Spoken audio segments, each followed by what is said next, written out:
हरे कृष्णा। श्रीमद् भागवत गीता अध्याय 13। आज श्लोक नंबर 6 से हम पढ़ेंगे। श्लोक नंबर 6 और 7। महाभूतान्नहंकारो बुद्धिरव्यक्तमेव च इंद्रियाणि दशेकं च पञ्चाचेन्द्रियगोचरः। इच्छा द्वेषः सुखं दुःखं संघातचेतना धृतिः। एतत् क्षेत्रं समासेन सविकारामुदार्हितम्। महाभूतान्नहंकारो बुद्धिरव्यक्तमेव च इंद्रियाणि दशेकं च पञ्चचेन्द्रियगोचरः। इच्छा द्वेषः सुखं दुःखं संघातचेतना धृतिः। एतत् क्षेत्रं समासेन सविकारामुदार्हितम्। अनुवाद और तात्पर्य श्रील प्रभुपाद के द्वारा। श्रील प्रभुपाद की जय। अनुवाद। पंच महाभूत अहंकार, बुद्धि, अव्यक्त तीनों गुणों की अप्रकट अवस्था, 10 इंद्रियां तथा मन, 5 इंद्रिय विषय, इच्छा द्वेष सुख दुख संघात, जीवन के लक्षण तथा धैर्य, इन सब को संक्षेप में कर्म का क्षेत्र तथा उसके अंतः क्रियाएं विकार कहा जाता है। तो ये कर्म क्षेत्र जो है वो 24 महत्वत्व के बारे में यहाँ पे बताया गया है, जिससे ये भौतिक जगत जो है चलायमान है। और ये जो हमारा शरीर है तो इसमें भी जो है ये 24 महत्वत्व है और इसके विकार भी है। 24 महत्वत्व में आता है 5 ज्ञानेंद्रिय, आँख कान नाक जीभ त्वचा। 5 ज्ञानेंद्रिय का 5 विषय, शब्द स्पर्श रूप रस गंध। कान का है शब्द, त्वचा यानी स्किन का है स्पर्श, आँख जो ज्ञानेंद्रिय है उसका है रूप, सौंदर्य देखना चाहता है आंखें। जीभ का है टेस्ट लेना चाहते हैं तो रस। नाक जो है गंध लेते हैं तो गंध। ये 5 ज्ञानेंद्रिय का 5 विषय हो गया। कितना हुआ? 10। फिर पंच महाभूत जो इस श्लोक में बताया है वो है पृथ्वी, जल, अग्नि, वायु, आकाश, जिससे हमारा स्थूल शरीर बना हुआ है, जिस शरीर को हम देख सकते हैं। जैसे हार्डवेयर होता है कंप्यूटर का, सॉफ्टवेयर होता है, तो ये हार्डवेयर है यानी स्थूल शरीर। पृथ्वी जल अग्नि वायु आकाश। कितना हुआ? 15। 5 कर्मेंद्रिय है, हाथ पैर वाणी मल द्वार मूत्र द्वार। मल द्वार मूत्र द्वार से जो इवैक्यूएशन प्रोसेस होता है, हाथ पैर से हम कर्म करते हैं, वाणी से कर्म करते हैं, तो ये कर्मेंद्रिया है। तो कितना हुआ? 20। अब रहा 4 24 महत्वत्व में। उसमें से 3 है जिससे हमारा सूक्ष्म शरीर बना हुआ है। हम आत्मा है, हमारे ऊपर 2 शरीर का आवरण है। एक सूक्ष्म शरीर जो सॉफ्टवेयर आप कह सकते हैं, और एक स्थूल शरीर जिसको आप हार्डवेयर कह सकते हैं। तो सॉफ्टवेयर यानी सूक्ष्म शरीर जो शटल बॉडी इंग्लिश में कहते हैं, वो बना हुआ है मन बुद्धि और अहंकार से। तो 20 हो गया था और ये 3 हुआ जिससे सूक्ष्म शरीर बना हुआ है, मन बुद्धि अहंकार। जब किसी व्यक्ति का मृत्यु होता है तब वो स्थूल शरीर छोड़ता है, लेकिन आत्मा सूक्ष्म शरीर में बंदी बनकर दूसरे माता के गर्भ में प्रवेश करता है, दूसरा जन्म होता है। जो वो सूक्ष्म शरीर है मन बुद्धि अहंकार। कितना हुआ? 23। अब 24वां तत्व है सत्वगुण रजगुण तमोगुण। ये प्रकृति के तीनों गुणों का अप्रकट अवस्था। ये 24 महत्वत्व है। तो ये शरीर जो है 24 महत्वत्व का समूह है, पूरा भौतिक संसार भी। और इसका कुछ विकार भी है। हमारा जो ये शरीर कर्मक क्षेत्र है, जैसे कि इसके पूर्ववर्ती श्लोक में कृष्ण ने कहा है कि जो शरीर है मनुष्य का, ये शरीर जो खासकर मनुष्य का है, ये कर्म क्षेत्र है, कर्म शरीर है। इस शरीर में भक्ति करके हम भगवत धाम जा सकते हैं। हमारे पास बहुत बड़ा अपॉर्चुनिटी है, जैसे बहुत बड़ा कुआं है। मान लीजिए भारत का जो राजधानी दिल्ली जितना बड़ा कुआं है, अंधकार है, उसमें पानी नहीं है, एक ही दरवाजा है जिससे हम निकल सकते हैं। तो हम अंधेरे में टच कर करके चल रहे हैं और जब दरवाजा आता है तो हमें खुजली होती है। तो खुजली करने के चक्कर में दरवाजा छूट जाता है, तो इतना बड़ा गोल चक्कर फिर से हमें काटना पड़ेगा। उसी प्रकार ये मनुष्य शरीर वो दरवाजा है वैकुंठ जगत में प्रवेश करने का, उद्धार होने का आत्मा का। लेकिन अगर हमने मनुष्य जीवन में खुजली करना शुरू कर दिया, धन चाहिए और स्त्री चाहिए, स्त्री मतलब पत्नी जो के बाद लोग स्त्री पुरुष के आकर्षण में फंसे रहते हैं, धर्म के अनुसार नहीं चलते हैं, शास्त्र के अनुसार नहीं चलते हैं।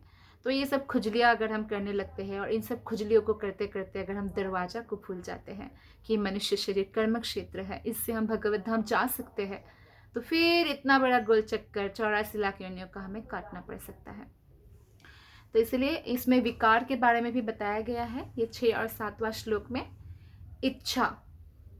इच्छा होता है, मन है तो इच्छा होता है, और ज़्यादातर भौतिक इच्छा होता है जब तक वो आध्यात्मिक नहीं होते हैं। द्वेष, दूसरों से ईर्ष्या का मतलब होता है दूसरों का सुख देखकर सहन नहीं कर पाना, वो द्वेष है। सुख होता है अनुभव, दुख होता है संघात यानी संघर्ष होता है, जीवन के लक्षण होता है, और धैर्य।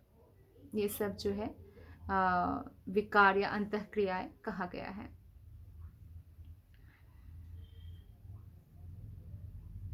तो शरीर जो है इन समस्त तत्व की अभिव्यक्ति है।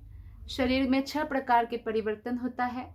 शरीर उत्पन्न होता है, शरीर बढ़ता है, शरीर थोड़ी देर के लिए टिक जाता है, जैसे बच्चा अभी जन्म हुआ तो बढ़ता रहता है, उसका कपड़ा भी अभी खरीदा अभी छोटा पड़ जाता है क्योंकि निरंतर बढ़ता रहता है। फिर बढ़ के एक समय पे वो स्थिर हो जाता है, उसका अब हाइट नहीं बढ़ेगा, तो उस शरीर स्थिर होता है। फिर वो शादी करता है, बच्चा उत्पन्न करता है, फिर वो बूढ़ा होता है और फिर मृत्यु होता है। ये 6 परिवर्तन हमारे शरीर में होता है। श्लोक नंबर 8 से 12 बहुत ही महत्वपूर्ण है।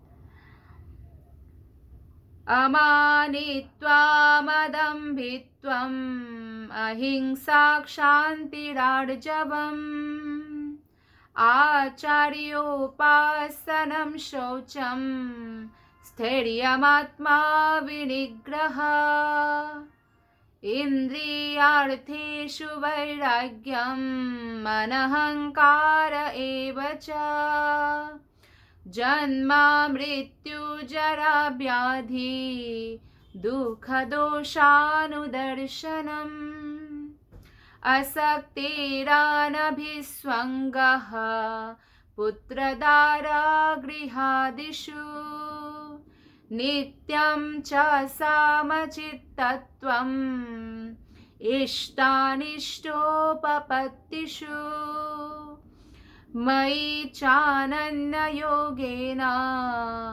भक्तिरव्याभिचारिणी विविक्तादेशसेवित्वम् अरतिर्जानसंसदि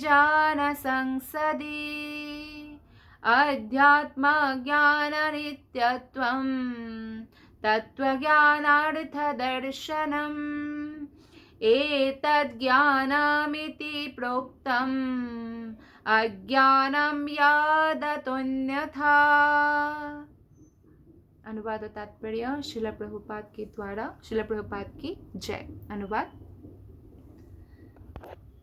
अनुवाद विनम्रता, दंभहीनता, अहिंसा, सहिष्णुता, सरलता, प्रामाणिक गुरु के पास जाना, पवित्रता, स्थिरता, आत्मा संयम, इंद्रिय तृप्ति के विषयों का परित्याग, अहंकार का अभाव, जन्म मृत्यु वृद्धावस्था तथा रोग के दोषों की अनुभूति, वैराग्य, संतान, स्त्री, घर तथा अन्य वस्तुओं की ममता से मुक्ति, अच्छी तथा बुरी घटनाओं के प्रति संभाव, मेरे प्रति निरंतर अनन्य भक्ति, एकांत स्थान में रहने की इच्छा, जन समूह से विलगाव, आत्म साक्षात्कार की महत्ता को स्वीकारना तथा परम सत्य की दार्शनिक खोज, इन सबको मैं ज्ञान घोषित करता हूँ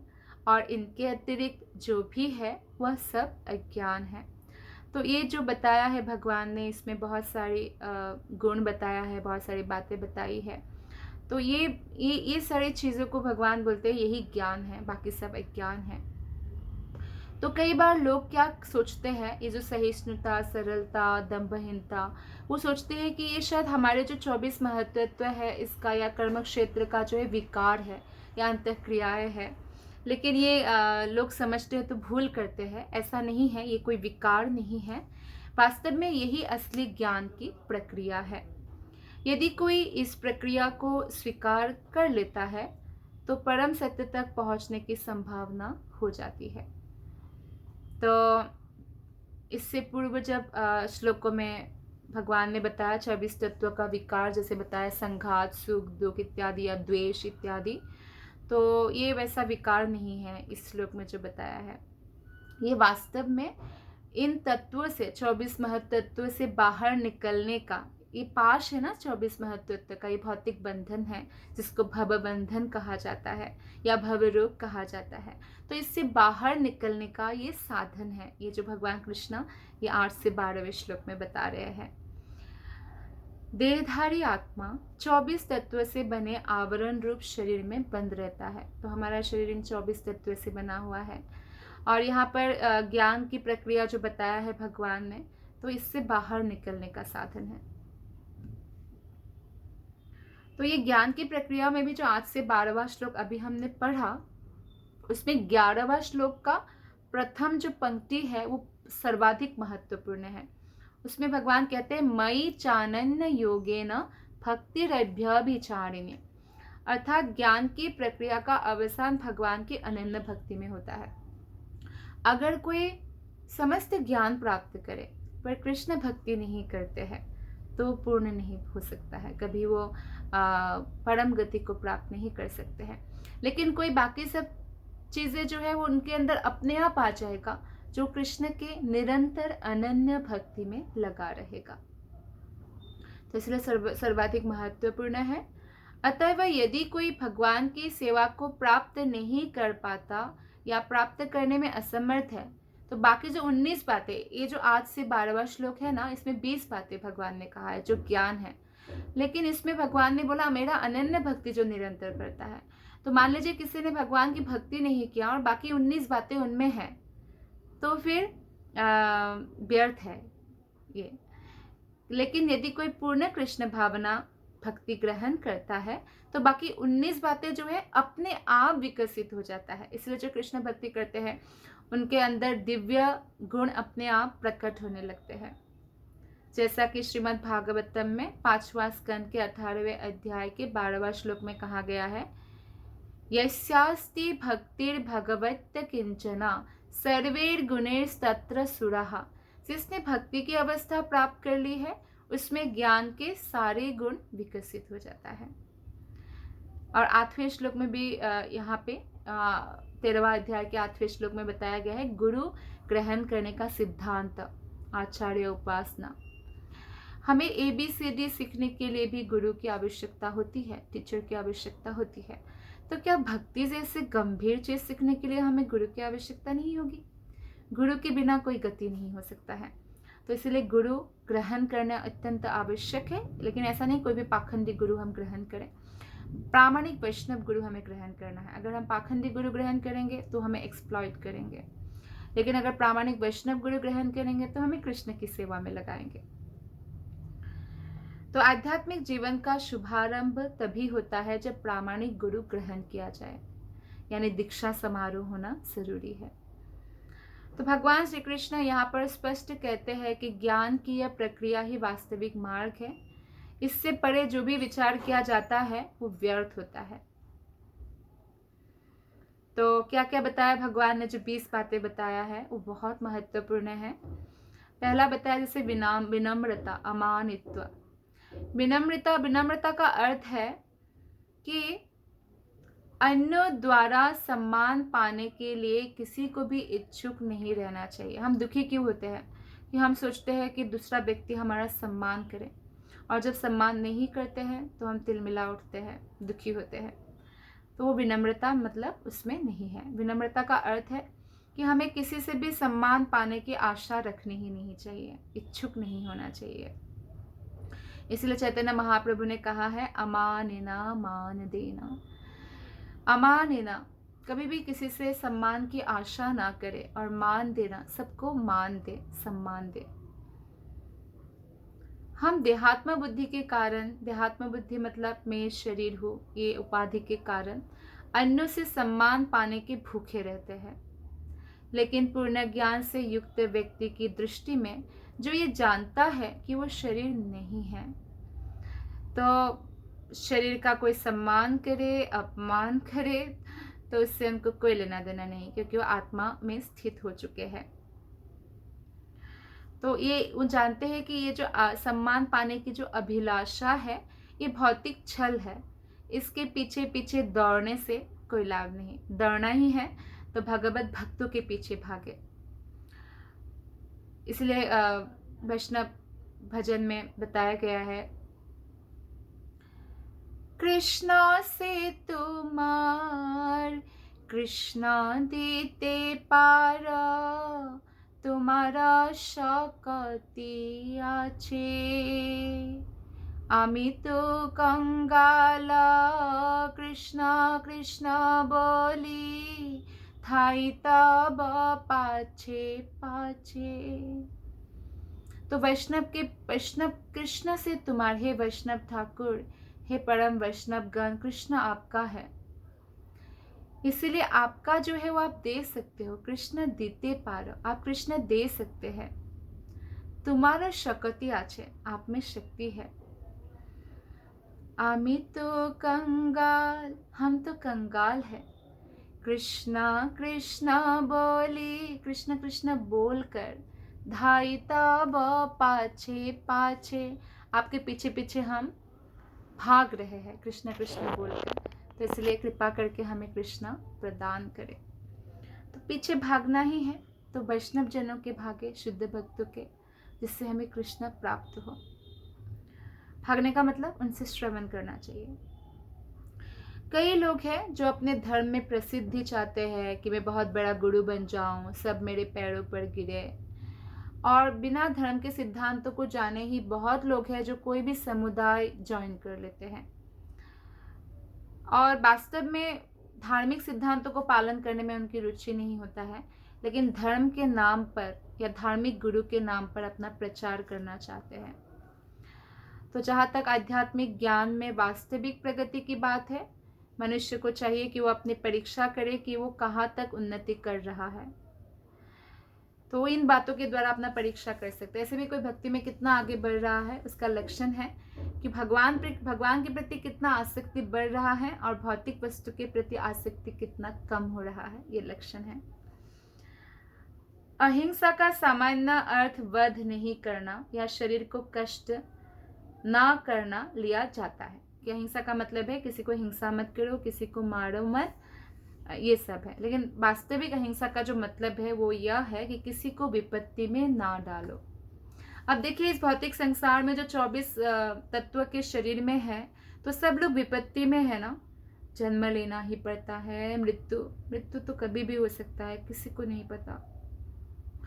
और बीमारियां एक के बाद एक बीमारियां आती हैं, बुढ़ापा नहीं चाहते हैं हम, फिर भी आता रहता है, तो ये विपत्ति है। तो अगर हम खुद कृष्ण भक्ति करते हैं और दूसरों को इन विपत्तियों से निकालने की कोशिश नहीं करते हैं, तो ये भी एक प्रकार से हिंसा ही हुआ। अहिंसा है जब हम आत्मा के उद्धार के बारे में सोचते हैं। चारे देखो तारे कहो कृष्ण उपदेश। ठीक है, कुछ लोगों में श्रद्धा नहीं है, वो तर्क वितर्क करेंगे, आपके पास नहीं आएंगे। लेकिन जैसे कि एक सेल्स पर्सन है, उनको एक प्रोडक्ट बेचना है, अगर वो दिन में 100 लोगों से मिलेगा तो एक लोग उसमें इंटरेस्ट दिखाएगा उस प्रोडक्ट में, या 1000 लोगों से मिलेगा तो एक प्रोडक्ट बिकेगा। तो ऐसे ही हमें जितने भी लोगों से हमारा मुलाकात होता है, हमें उनको कृष्ण कथा कहना चाहिए, क्योंकि ऐसे बहुत पुण्यात्माएं हैं जो कृष्ण के लिए तड़प रहे हैं और कृष्ण की कृपा से हम माध्यम बन सकते हैं। तो इसलिए उन श्रद्धालु पुण्यात्माओं को कृष्ण के बारे में, क्योंकि जब अगर आप सीख चुके हैं कुछ बातें तो उनको भी बताना चाहिए। ग्राम्य वार्ता तो व्यक्ति करता ही रहता है। ग्राम्य वार्ता का मतलब है संसार भर में ये हो रहा है, वो हो रहा है, उसकी निंदा, उसकी चुगली, उसकी बुराई। लेकिन कृष्ण कथा करने वाले भला कितने लोग हैं। जब भक्त एक दूसरे से मिलते हैं तो कृष्ण के बारे में बात करते हैं। बुराई करना है तो असुरों की बुराई कीजिए कि देखो तो कैसे कंस ने कृष्ण को मारने के लिए प्रयत्न किया, कंस इतना अत्याचारी था, इत्यादि इत्यादि।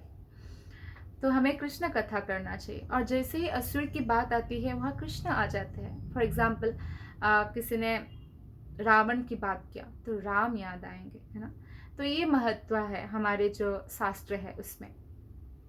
तो इसलिए वास्तविक अहिंसा है कि देहात्म बुद्धि से लोगों को निकाले, और जो लोगों को आध्यात्मिक ज्ञान की ओर ऊपर नहीं उठाता है तब तक वो हिंसा करता रहता है। व्यक्ति को लोगों के वास्तविक ज्ञान वितरित करने का भरसक प्रयास करना चाहिए, जिससे वो प्रबुद्ध हो। प्रबुद्ध मतलब मेच्योर्ड हो और भवबंधन से छूट सके। यही अहिंसा है। दूसरा है सहिष्णुता। भगवान कहते हैं शांति ही। सहिष्णुता का अर्थ है कि मनुष्य को जो भी दूसरों से अपमान, तिरस्कार मिलता है उसको सहन करें। क्यों? क्योंकि आप भक्ति करेंगे ना तो आपको अपमानित करने वाले, नीचा दिखाने वाले, टॉन्ट मारने वाले, तिरस्कार करने वाले हजारों मिल जाएंगे। अब देखिए नदी एक और बह रही है, आप नदी के उल्टे और जाएंगे तो इतना आसान नहीं होगा ना।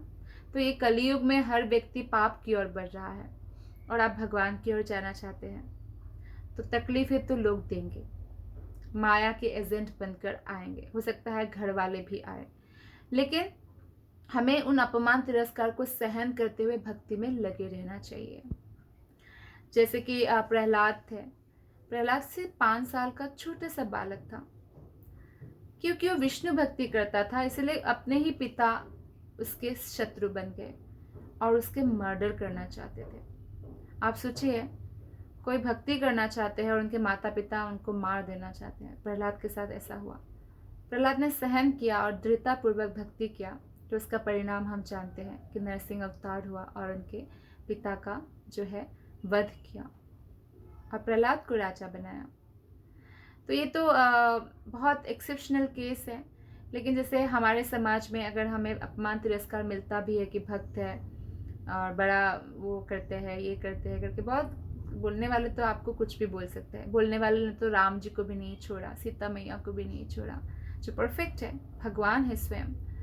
तो फिर जब कृष्ण को नहीं छोड़ा, शिशुपाल ने कितना भला बुरा कहा, तो हमारी बुराई होना तो कोई बड़ी बात नहीं है, आम बात है। तो इसलिए अपमान तिरस्कार हो भी भक्ति करने के लिए जो सहन करना चाहिए। श्रील प्रभुपाद ने जब बाहर प्रचार किया तो ऐसा भी हुआ, जो उनके शिष्य लोग हैं, क्योंकि जैसे वो लोग दूसरा धर्मपंथ फॉलो करते थे तो उनके माता पिता जो है नहीं चाहते थे बच्चा कृष्ण भक्ति करे, तो वो लोग मांस खिलाते हैं, या शराब पीने को बुरा नहीं मानते, या वैध यौन संबंध को बुरा नहीं मानते, या जुआ खेलना बुरा नहीं मानते। बाहर तो ये सब चलता है। तो उनका बेटा जब ये सब छोड़ देते हैं तो वो बहुत हैरान परेशान होते हैं, नॉनवेज तक छोड़ देते हैं। तो कई बार वो लोग उनको सलाह देते हैं खाना चाहिए, ये करना चाहिए, वो करना चाहिए। तो प्रभुपाद के शिष्य ने प्रभुपाद से पूछा कि पेरेंट्स ऐसे कहते हैं तो क्या करना चाहिए। तो प्रभुपाद कहते हैं आपके वो पेरेंट्स हैं तो इसलिए आपको उनका सम्मान करना चाहिए, आदर करना चाहिए। लेकिन वो जो आपको 4 नियम तोड़ने की बात करते हैं, जैसे कि मांस खाना आदि, ये आपको नहीं करना चाहिए। आपको भक्ति दृढ़तापूर्वक करते रहना चाहिए।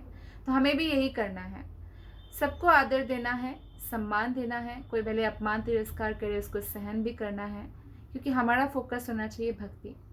जैसे कि कोई बच्चा है, सबके बच्चे होते हैं, कुछ ना हर बात तो नहीं मानते हैं ना। कुछ बात तो नहीं भी मानते हैं, जैसे बोलें कि बच्चा आपको 3 घंटा पढ़ना है, नहीं भी पढ़ सकता है वो, वहाँ नहीं जाना है, नहीं खेलना है, तो खेल भी सकता है। तो ऐसे भक्ति के लिए भी हमें दृढ़ होना चाहिए।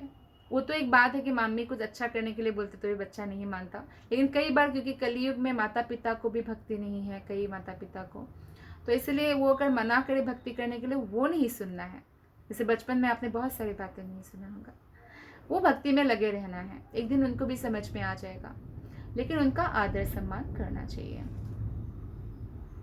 अतएव आध्यात्मिक ज्ञान की उन्नति करते हुए अनेक अवरोध आ सकते हैं, लेकिन हमें सहिष्णु बनकर संकल्प पूर्वक प्रगति करते रहना चाहिए। नेक्स्ट है सरलता। आर्जवम का अर्थ है बिना किसी कूटनीति के मनुष्य इतना सरल हो अपने शत्रु तक के वास्तविक सत्य का उद्घाटन कर सके। कोई षड्यंत्र ना हो, कोई पॉलिटिक्स ना खेले, सरल जीवन हो, शत्रु को भी मित्र मानने वाला जैसे जीवन होता है, और शत्रु को भी दिखे कि कितना सरल है। जहाँ तक नेक्स्ट आचार्य उपासनम की बात है, गुरु बनाने का प्रश्न है, आध्यात्मिक ज्ञान में प्रगति करने के लिए यह बहुत आवश्यक है, अत्यावश्यक है, क्योंकि प्रामाणिक गुरु के बिना ये संभव नहीं है कि हम भगवान तक पहुंचे। मनुष्य को चाहिए कि विनम्रता पूर्वक गुरु के पास जाए और उसे अपनी समस्त सेवाएं अर्पित करें, जिससे वो शिष्य को अपना आशीर्वाद दे सके। विनम्रता पूर्वक जब हम गुरु के पास जाते हैं, गुरु इतने करुणामय होते हैं, दयालु होते हैं, क्योंकि 24 घंटा उनका मन कृष्ण में स्थिर होता है, वो कृष्ण के प्रतिनिधि होते हैं, तो वो हमें संपूर्ण जो है ज्ञान प्रदान करते हैं, आशीर्वाद प्रदान करते हैं, कृष्ण कृपा प्रदान करते हैं। तब शिष्य तुरंत प्रगति करने लगता है, भले ही वो विधि विधानों का पालन नहीं कर पा रहा हो, लेकिन जब वो गुरु के प्रति शरणापन्न हो जाता है, तो गुरु की कृपा से, जब हम गुरु की कृपा प्राप्त करते हैं ना, तो कृष्ण की कृपा भी प्राप्त करते हैं साथ साथ, तो वो तुरंत प्रगति करने लगता है।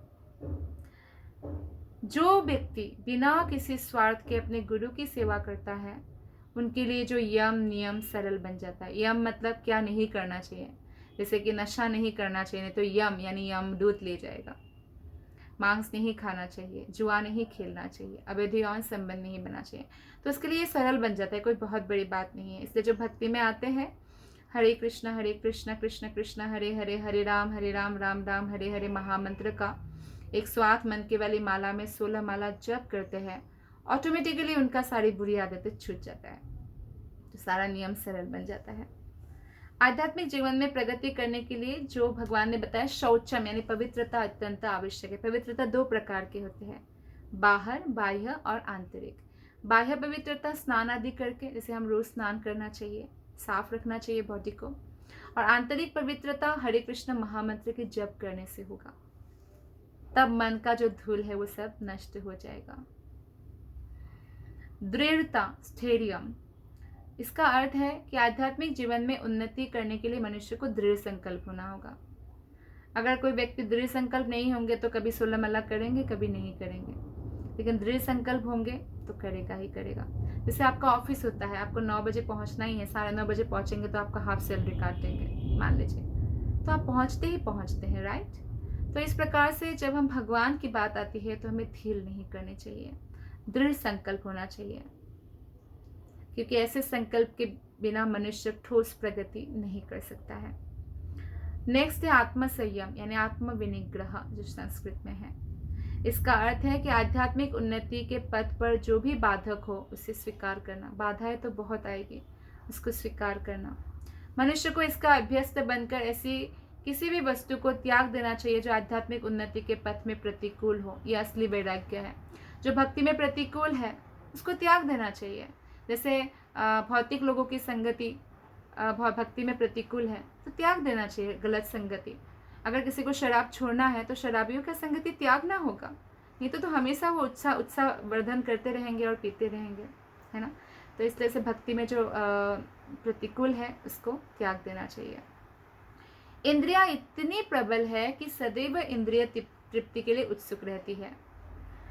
आवश्यक मांगों की अनावश्यक जो मांग है उसकी पूर्ति नहीं करना चाहिए। जैसे पेट को जितना आहार की जरूरत है उतना देना चाहिए, लेकिन मान लीजिए आप पेट बोले कि नहीं आपको मांस खाना है, तो उसकी पूर्ति नहीं करना चाहिए, क्योंकि मांस के बिना भी मनुष्य शरीर जीवित रहता है।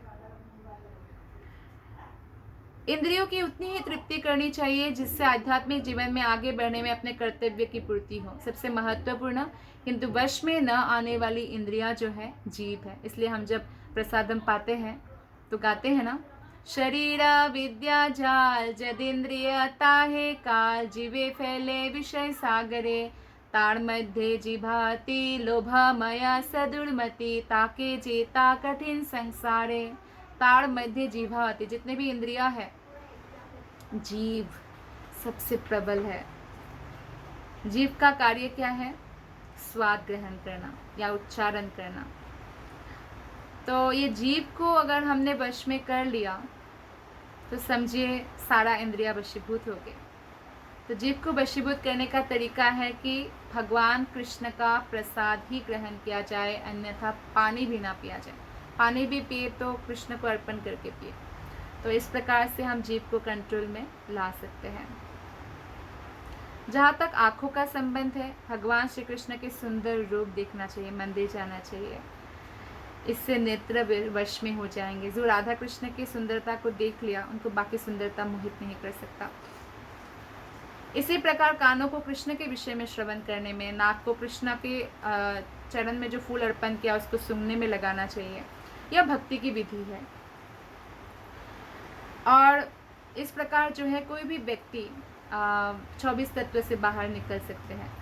मिथ्या अहंकार का अर्थ यहाँ पे यह है कि इस शरीर को आत्मा मानना। और जब कोई ये जान लेता है, समझ लेता है कि मैं शरीर नहीं हूँ, तो मिथ्या अहंकार से वो मुक्त हो जाता है। वैदिक साहित्य बृहदारण्यक उपनिषद 1.4.10 में कहा गया है कि अहम ब्रह्मास्मि, मैं ब्रह्म हूँ, अर्थात मैं आत्मा हूँ। तो ये आत्मा हूँ भाव जब हमारा आता है, तब हम ढूंढते हैं कि हम किसका अंश है। शरीर हो तो हम सोचेंगे कि हम माता पिता का अंश है। आत्मा हो तो हमें पता चलेगा कि हम कृष्ण का अंश है। तो हम कृष्ण के साथ संबंध को बनाते हैं, कृष्ण प्रेम पाने की प्रयास करते हैं। तो ये वास्तविक अहंकार है। तो एक सच्चा अहंकार है, झूठा। सच्चा अहंकार है हम कृष्ण का अंश है, और झूठा अहंकार है मैं ये शरीर हूँ। जन्म, मृत्यु, जरा तथा व्याधि को स्वीकार करने के कष्ट को हमें समझना चाहिए। हम भूल जाते हैं जन्म का कष्ट, किस प्रकार माता के गर्भ में उल्टा पाँव ऊपर सर नीचे, जैसे एक कोई चिड़िया पिंजरे में बंद है, बाहर नहीं निकल सकते, अंधेरा, ऊपर से उसमें जो स्टूल और मूत्र में जो कृमि होते हैं या कीट होते हैं वो हमें काटते हैं, हम बार बार बेहोश हो जाते हैं। माता कुछ तीखा खाती है, ज़्यादा खट्टा खाती है या कोई गर्म चीज़ें खाती है तो हमारे बॉडी में पेन होता है, हम बार बार बेहोश होते हैं। ये सब कष्ट हम भूल गए हैं। लेकिन बीमारियां तो है, बीमारियां का कष्ट तो हम सबको पता है। तो इन कष्टों को समझना चाहिए। वैदिक ग्रंथों में जन्म के अनेक वृत्तांत हैं। श्रीमद् भागवत में जन्म से पूर्व की स्थिति, माता के गर्भ में बालक के निवास आदि का वर्णन हुआ है। यह भली भांति समझ लेना चाहिए कि जन्म बहुत कष्टपूर्ण है।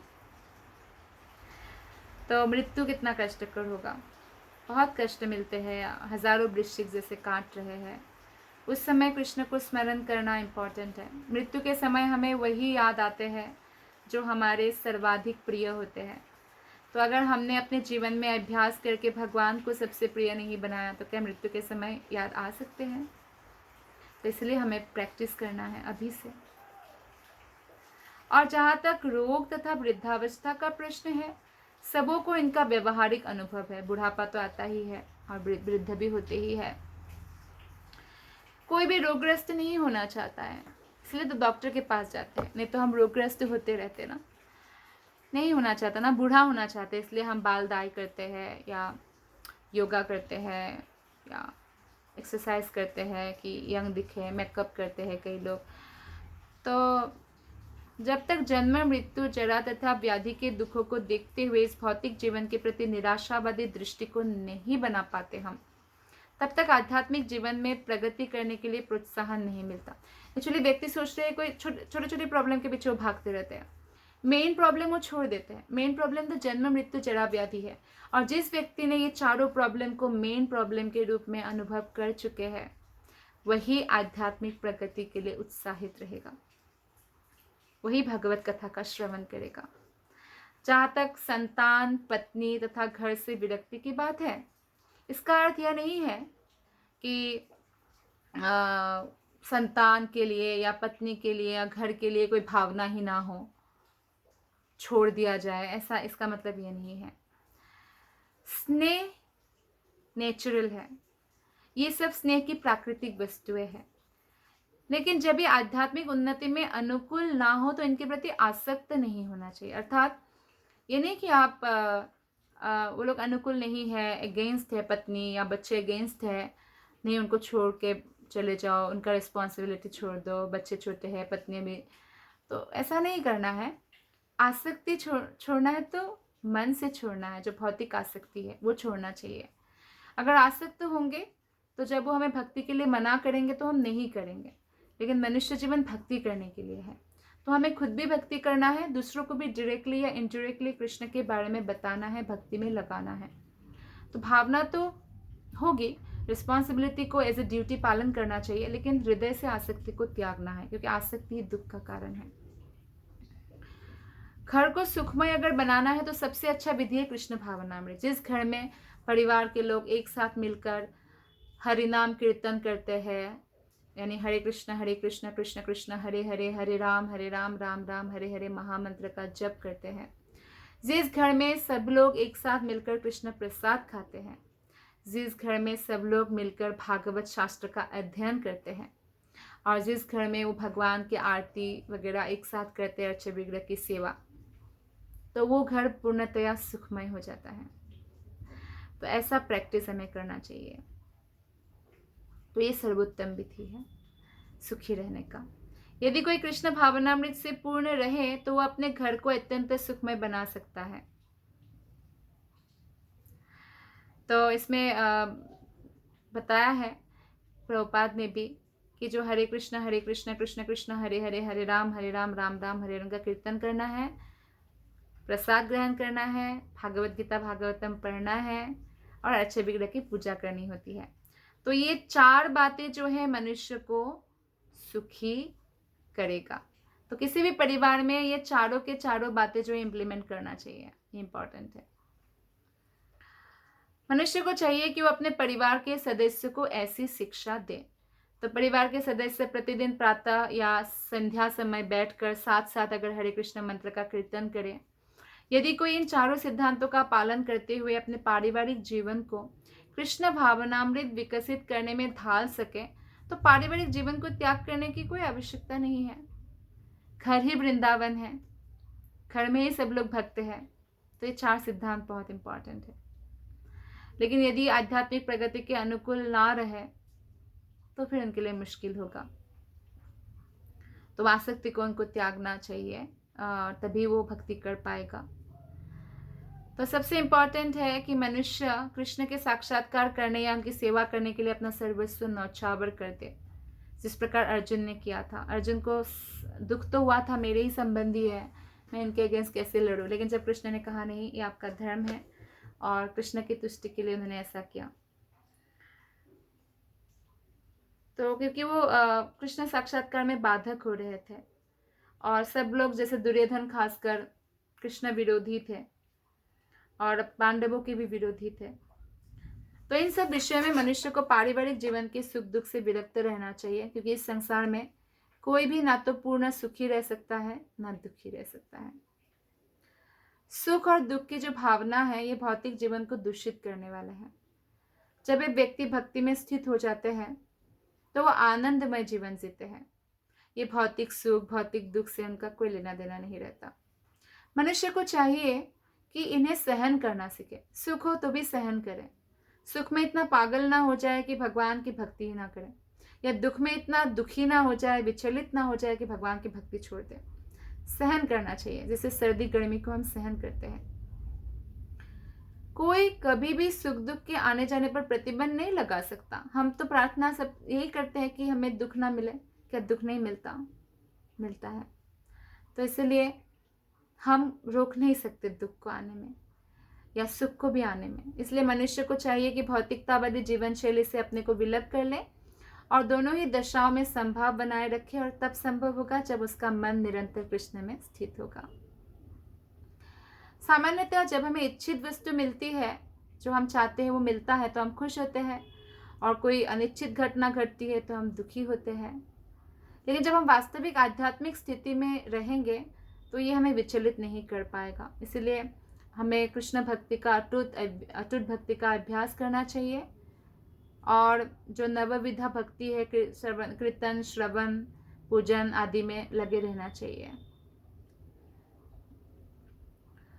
तो जब आध्यात्मिक जीवन शैली, आध्यात्मिक स्पिरिचुअल लाइफस्टाइल बना लेते हैं व्यक्ति, तो भौतिकतावादी लोगों से वो ऑब्वियसली नहीं मिलना चाहिए। क्या डिस्कशन करेंगे? दूसरों की बुराई उनको पसंद नहीं है, या सांसारिक जो बातें हैं, मान लीजिए किसी मंत्री का बहुत बड़ा क्रिटिसाइज किया, लेकिन उससे वो क्या कर पाएंगे? यूजलेस हो गया ना वो बात। तो इसलिए उनको ये सब ग्राम्य वार्ता में कोई इंटरेस्ट नहीं है। इसलिए मनुष्य को चाहिए कि वो परीक्षा करके देख ले कि अवांछित संगति के बिना एकांतवास करे। अर्थात एकांतवास का यहाँ मतलब है कि भौतिक संगति त्याग दे। जैसे रूप गोस्वामी ने उपदेशामृत में बताया है, 2nd और 3rd में, जनसंग संग त्यागा, दोनों श्लोकों में बताया। तो हमें भौतिक संगति त्याग देना चाहिए, इसका मतलब एकांतवास है। सिर्फ भक्तों की संगति करना चाहिए ताकि हम भक्ति में प्रगति करें। इसका अर्थ यह नहीं है कि अगर आप ऑफिस जाते हैं तो ऑफिस में नहीं जा सकते, ऐसा नहीं है। हर जगह वहाँ पे सब लोग चाहते हैं कि प्रोफेशनल बने, तो अपना ड्यूटी जेन्युइनली निभाना चाहिए, और हर जगह जो भी है अपना रिस्पॉन्सिबिलिटी, ड्यूटी निभा सकते हैं, लेकिन संगति नहीं करना चाहिए। तो ये स्वाभाविक ही है कि भक्त में व्यर्थ के खेलकूद या व्यर्थ के सिनेमा जाना या व्यर्थ के सामाजिक उत्सव में सम्मिलित होने की कोई रुचि नहीं होती है, क्योंकि इससे समय नष्ट होता है। कुछ शोध छात्र तथा दार्शनिक ऐसे हैं जो काम वासना पूर्ण जीवन या अन्य विषय का अध्ययन करते हैं। तो भगवत गीता के अनुसार ये काम वासना के ऊपर जितना भी रिसर्च है सब व्यर्थ है। काम वासना को प्राप्त करने के लिए कोई रिसर्च या ट्रेनिंग की आवश्यकता नहीं है, वो ऑटोमेटिकली बद्ध जीव में है, बल्कि उससे कैसे मुक्त होकर भगवत भक्ति की ओर आगे बढ़े उसकी आवश्यकता है। तो व्यभिचारिणी बनने के लिए या चरित्रहीन बनने के लिए कोई ट्रेनिंग नहीं चाहिए। चरित्रवान बनने के लिए, अच्छे चरित्र के लिए बनने के लिए, अच्छे चरित्र निर्माण के लिए ट्रेनिंग की आवश्यकता होती है। तो भगवत गीता के अनुसार मनुष्य को चाहिए कि वो अपने दार्शनिक विवेक से आत्मा की प्रकृति के विषय में शोध करे। आत्मा का क्या नेचर है? हम आत्मा हैं, तो हमारा क्या नेचर है? उसे चाहिए कि वो अपने आत्मा को समझने के लिए शोध करे। ये इंपॉर्टेंट है, बाकी शोध की आवश्यकता नहीं है। और जहाँ तक आत्म साक्षात्कार का संबंध है, यहाँ पर स्पष्ट उल्लेख है कि भक्ति योग ही सबसे प्रैक्टिकल है। अर्जुन को जब कृष्ण ने ध्यान योग के बारे में बताया तो अर्जुन कहते हैं, वो Krishna even I can not tolerate, मेरे लिए असहनीय है, ये प्रैक्टिकल नहीं है कृष्णा। तो जब द्वापर के अंत में अर्जुन के लिए जो प्रैक्टिकल नहीं था, जो अर्जुन इतना क्वालिफाइड है, तो क्या अब हमारे लिए प्रैक्टिकल होगा? नहीं, ध्यान प्रैक्टिकल नहीं है, भक्ति प्रैक्टिकल है। जो ही भक्ति की बात उठे तो मनुष्य को चाहिए कि परमात्मा तथा आत्मा के संबंध पर विचार करे।